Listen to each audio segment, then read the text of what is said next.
नमस्कार मित्रांनो, स्वागत आहे आपल्या चॅनलला परत एकदा. तिथे स्टॉक मार्केट रिलेटेड तुम्हाला बेसिक टू ॲडव्हान्स सर्व माहिती पुरवली जाणार आहे. चॅनलला जर नवीन असाल तर चॅनलला सबस्क्राईब करायला विसरू नका, कारण तुमचा एक सबस्क्राईब मला मोटिवेट करेल व्हिडिओ बनवण्यासाठी. तर आपल्यासोबत माझे मित्र आहेत माझ्यासोबत आज. त्यांना थोडं आपण सपोर्ट रेजिस्टन्स काय असतं ते शिकवणार आहोत. ठीक आहे, सपोर्ट रेजिस्टन्स ना.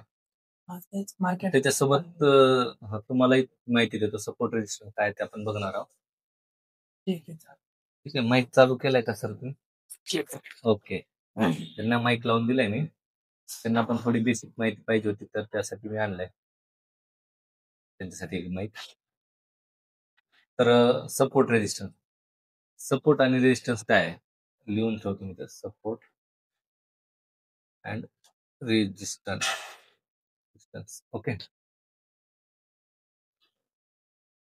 सपोर्ट म्हणजे काय की आता मार्केटमध्ये एखादी किंमत एका लेवलवर परत परत येते.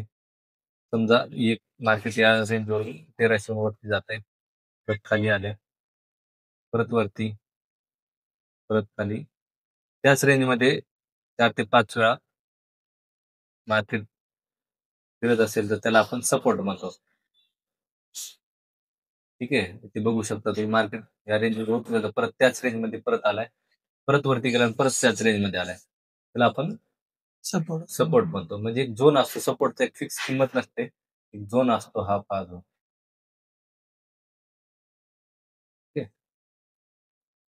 आणि रेजिस्टन्स म्हणजे ज्या लेवलला मार्केटनं परत खाली आलाय तो लेवल म्हणजे रेजिस्टन्स. म्हणजे वारंवार त्याच रेंजमधून जर मार्केट खाली येत असेल तो झाला रेजिस्टन्स. एक सीडीएसएल इक्विटीचा चार्ट आहे, डेली कॅन्डल फ्रेम आहे, डेलीचा चार्ट आहे, डेली कॅन्डल फ्रेम, जे पर दिवसाची एक कॅन्डल आहे, दिवसाची एक कॅन्डल. तर हे सपोर्ट आहे आणि हा रेजिस्टन्स. सपोर्ट म्हणजे काय, इथं मार्केट या लेवलला खाली तोडू देत नाही, त्याला आपण सपोर्ट म्हणतो. मार्केटमध्ये नॉर्मली काय असतं की सपोर्ट आणि रेजिस्टन्स जास्त वेळेस काम करतं. म्हणजे 100 पैकी 80 वेळेस सपोर्ट आणि रेजिस्टन्स काम करतं, ना की ब्रेकआउट आणि ब्रेकडाऊन. त्यामुळे जे लोक म्हणजे जसं तुम्ही ऑफिस वर्क करता, ड्युटीला जाता, जॉब करता, अशा लोकांसाठी फिक्स इन्कम आहे, कुठे गुंतवणूक करू माहित नाही, स्टॉक मार्केटमध्ये शिकायचे पण वेळ नाही, तर त्यांसाठी सपोर्ट आणि रेजिस्टन्स हे खूप छान काम करतं. सपोर्टला बाय करा आणि रेजिस्टन्सला सेल करा. 100 पैकी 80 टाइम हे काम करणार आहे. म्हणजे मार्केटमध्ये जेवढं सिम्पल आपण राहू तेवढं मार्केट प्रॉफिटेबल राहणार आहे. एक वर्ष जर ही स्ट्रॅटेजी वापरली तर खूप छान असा रिझल्ट तुम्हाला तुमच्या ट्रेडिंग डायरीमध्ये दिसेल तुम्हाला की खूप छान हे काम करतं म्हणून. सपोर्ट सोबत एक ट्रेंड लाईन असते, ट्रेंड लाईन पण एक सपोर्टचं काम करते. ट्रेंड लाईन काय, आता बऱ्याच लोकांना सपोर्ट हे ड्रॉ करता येत नाही, पण खूप सिम्पल आहे. एकदा ट्रेंड लाईन सांगतो त्यानंतर. ट्रेंड लाईन म्हणजे काय की 2 पॉइंटला आता मार्केट एकदा वरती जाते परत त्याच लेवलला आणि त्यापेक्षा थोड्या वरच्या झोनला खाली येऊन परत सपोर्ट घेतात, जसं की आता हा. ठीक आहे, इथे बघू शकतो आपण. इथून मार्केट वरती गेलं, परत खाली, परत वरती, परत वरच्या साईडला आलंय. या 2 पॉइंटला एकत्र करून एक लाईन वडली जाते, त्याला आपण ट्रेंड लाईन म्हणतो. 2 लाईन. ठीक आहे, मार्केट सपोर्ट ट्रेंड लाईन एक सपोर्टच काम करते, प्रत्येक वेळ फॉलो करते त्या लाईनला. मार्केट प्रत्येक वेळ फॉलो करते, जर ट्रेंड लाईन म्हणतो एक सपोर्टचं काम करते. असं अपसाईड म्हणून म्हणजे अप ट्रेंडिंग मार्केट ज्यावेळेस दिसतं, अप ट्रेंडिंग म्हणजे काय, मार्केट वाढतं, मार्केट आहे वाढत्या मार्केटमध्ये ज्यावेळेस मार्केट या ट्रेंड लाईनच्या आसपास येईल तिथे तुम्ही बाय करू शकता आणि रेजिस्टन्सच्या आसपास एक झोन असतो, या आसपास आपण सेल करून प्रॉफिटेबल होऊ शकतो. ते बघू शकतो मार्केटने काय प्रत्येक वेळा एक वेळेस वरती गेला, परत त्या सपोर्टला तोडता आला नाही, परत वरती गेला, परत खाली ट्रेंड लाईनचा सपोर्ट घेतला, परत वरती, परत खाली, परत एकदा वरती, परत. ठीक आहे, आता इथं एकदम ट्रेंड लाईनला नाही, इथूनच वरती आलाय. त्यानंतर परत आपण बघू शकतो इथे ट्रेंड लाईनला परत वरती, परत खाली. जे प्रत्येक वेळा ट्रेंड लाईनला फॉलो केलंय, ट्रेंड लाईनचा रिस्पेक्ट केलाय आणि इथे येऊन ब्रेकआउट दिले, त्यानंतर मार्केट खाली गेले. बघा तुम्ही किती वेळा ट्रेंड लाईनला फॉलो केले मार्केटने. लक्षात मार्केटमध्ये सपोर्ट आणि रेजिस्टन्स किती वेळा काम करते. आता 1, 2 वेळेस, 3 वेळेस बघू शकता, इथं आपण लक्षात येत नाही. चौथ्या वेळेस या लेवलला ज्यांनी बाय केलाय 1131 त्यांना हा 1283 किंवा जर थोडा होल्ड केला तर 1600 म्हणजे 100-200 पॉईंट आरामात मिळतात जर डेली कॅन्डल फ्रेमवर काम करत असाल तुम्ही तर 1 महिन्याच्या रेंजमध्ये. तर समजा इथं तुम्ही जुलैला आपण बाय केलाय, जुलै ऑगस्टमध्ये तुम्हाला बघू शकतो ऑगस्टच्या आसपास 100 पॉईंट आरामात मिळाले आहेत, ज्यांना पूर्ण वेळ मार्केटमध्ये देता येत नाही. त्यामुळे सपोर्ट आणि रेजिस्टर हे खूप छान काम करते. जे स्विंग ट्रेडर आहेत, ज्यांना स्विंग ट्रेडिंग म्हणजे काय असतं, जे की ज्यांनी आज बाय केले आणि 8 दिवस 10 दिवस 15 दिवसासाठी होल्ड करून ठेवले त्यांना स्विंग ट्रेडर म्हणतो आपण. म्हणजे शॉर्ट टर्म ट्रेडिंग म्हणजे स्विंग ट्रेडिंग. त्यांच्यासाठी ही स्ट्रॅटेजी खूप छान. स्ट्रॅटेजी म्हणण्यापेक्षा मार्केटचा बेसिक नियम आहे सपोर्ट आणि रेजिस्टन्स, तोच मॅक्सिमम टाइम काम करतो. वेगळं असं काही नाही याच्यात की कसं. हा, आता खूप लोकांना सपोर्ट ड्रॉ करता येत नाही, सपोर्ट एरिया ड्रॉ करता खूप खूप सोपं आहे. सपोर्ट म्हणजे काय, 2 पॉईंट बघायचे तुम्हाला. 2 पॉईंट जिथे मार्केटनं वरतून खाली पडत आलाय आणि त्यानंतर त्याच लेवलवरून पुन्हा वाढलाय, असे त्याला 2 पॉईंटला आपण सपोर्ट आणि त्याला ड्रॉ करून एक झोन तयार करून घ्यायचा. ह्या झोनला सपोर्ट झोन म्हणतो. मॅक्सिमम टाइम त्याला फॉलो करतं मार्केट. ते बघू शकता 1 2 3 4. कारण एक फिक्स अमाऊंट नसते, 1300 म्हणजे 1300 नसते, तर एक झोन असतो, एक 20-30 पॉईंटचा खालीवरचा झोन, त्याला आपण सपोर्ट एरिया म्हणतो. आता एखादा दुसरा स्टॉक बघूया, जसं की आता SBI आणि इक्विटीमध्ये डेली कॅन्डल फ्रेमवर एवढं छान काम करतोय, ओके ऑलरेडी इथे मी काढलेला आहे, मला बघायला मिळेल. ती छान झोन आहे. आता हा इथे बघू शकता, खूप छान खूप छान मार्केट. ह्याला साईडवेज मार्केट म्हणलं जातं. जे ट्रेडिंग करतात, इंट्राडे ट्रेडिंग करतात ते लोक याला साईडवेज मार्केट म्हणतो. एकाच रेंजमध्ये मार्केट आहे, ते बघू शकता. 2 3 4 5 5-6 वेळेस याच रेंजमध्ये मार्केट आहे. ठीक आहे, बघू शकता एका झोन मध्येच मार्केट आहे आणि किती छान इथे ब्रेकआउट दिलाय मार्केट. सपोर्टचा ब्रेकडाऊन झालाय, पण हा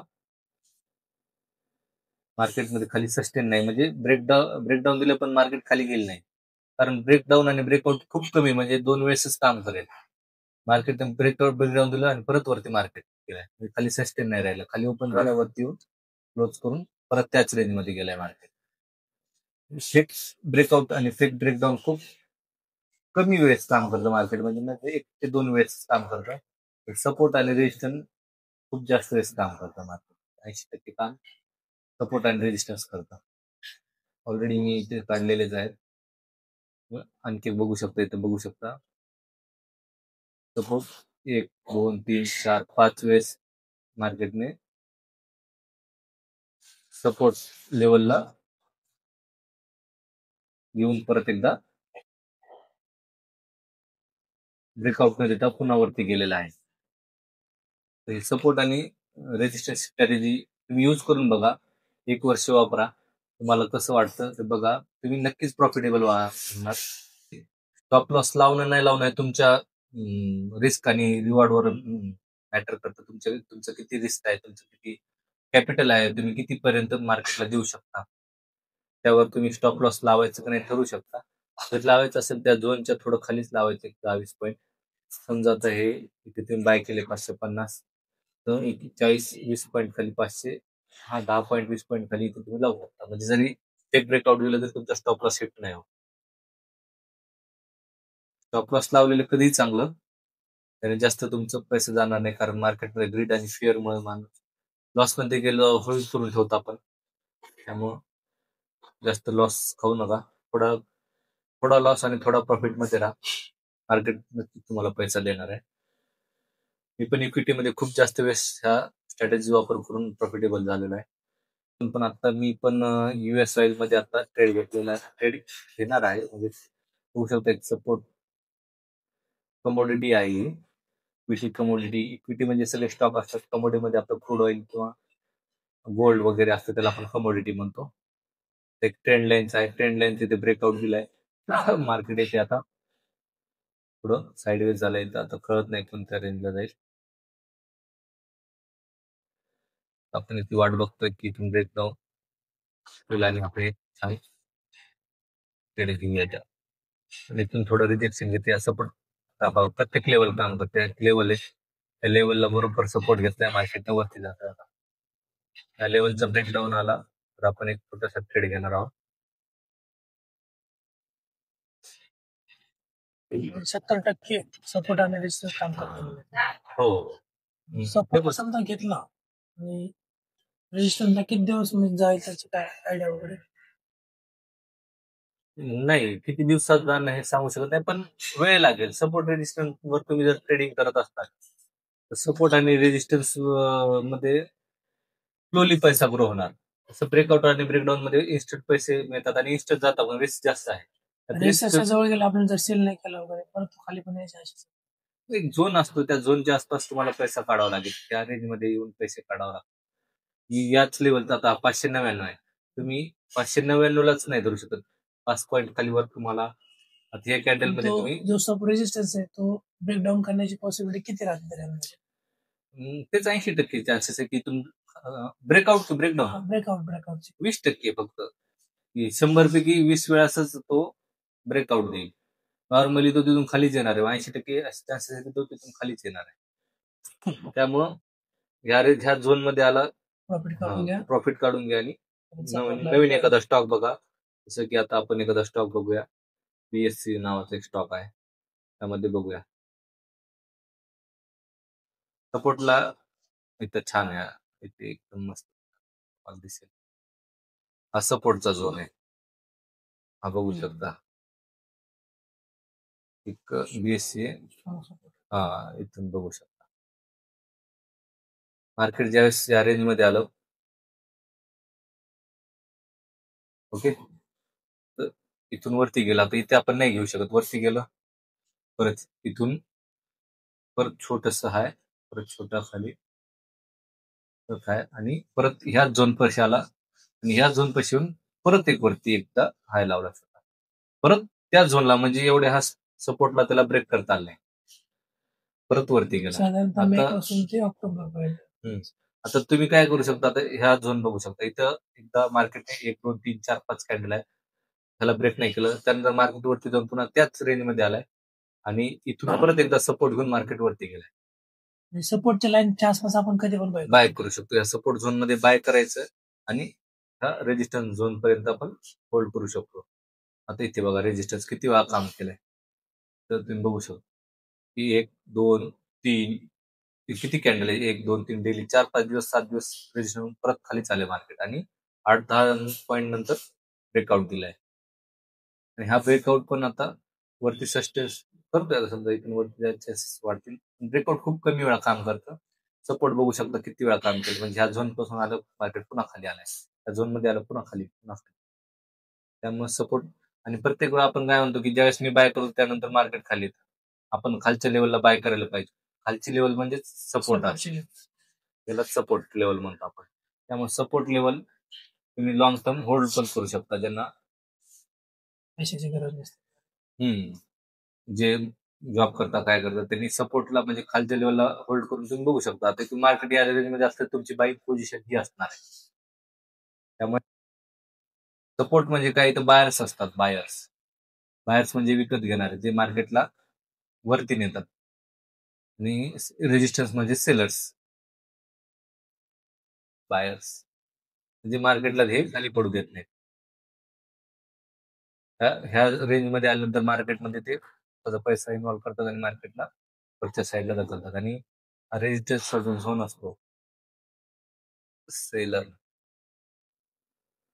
मार्केटला वरती जाऊ देत नाहीत, मॅक्सिमम टाइम वरती जाऊ देत नाहीत. 100 पैकी 80 वेळेस मार्केट खाली रेजिस्टर येणार आणि सपोर्टवरून 100 पैकी 80 वेळेस रेजिस्टर सपोर्टवरून वरती जाणार. तर साधा सिंपल नियम आहे मार्केटचा. मार्केट दोनच गोष्टीवर चालतं, सपोर्ट आणि रेजिस्टर आणि ट्रेंड लाईन. ट्रेंड लाईन एक सपोर्टच काम करते, म्हणून दोनच गोष्टी, सपोर्ट आणि रेजिस्टर. सपोर्टला बाय करा, रेजिस्टरला सेल करा, एवढं सिंपल आहे. मार्केटला खूप वेगळं युट्यूबला जाऊन वेगवेगळ्या स्ट्रॅटेजी बघण्याची गरज नाही. त्याची स्ट्रॅटेजी हे त्याची स्ट्रॅटेजी ते, खूप सारे इंडिकेटर लावून बसलो होते, हे इंडिकेटर ते इंडिकेटर, काही गरज नाही. हळूहळू पैसा ग्रो होणार आहे. इंट्राडे करण्याची गरज नाही. स्विंग डेली कॅन्डल वापरा, डेली कॅन्डलवर सपोर्ट बघा, सपोर्टच्या रेंज मध्ये आला की बाय करा आणि रेजिस्टर झोन मध्ये आला की सेल करा, बस सिंपल. एक वर्षी स्ट्रॅटेजी वापरून बघा, तुम्हाला त्याचा बेनिफिट कळून येईल. किती छान काम करते स्ट्रॅटेजी. मी पण बऱ्याच वेळा ह्या स्ट्रॅटेजीवर काम करतो. सपोर्टला बाय करतो आणि रेजिस्टन्सला सेल. ओके. ठीक आहे परत सर. एकदा नवीन पुढच्या व्हिडिओमध्ये असंच काहीतरी नवीन माहिती देण्याचा प्रयत्न करेल मी. जे बघू आता तो नवीन, जर तुम्हाला नवीन टॉपिक शिकायचा असेल तर कमेंट करून सांगा मला, या टॉपिकवर व्हिडिओ पाहिजे. कोणत्या टॉपिकवर व्हिडिओ बनवूया.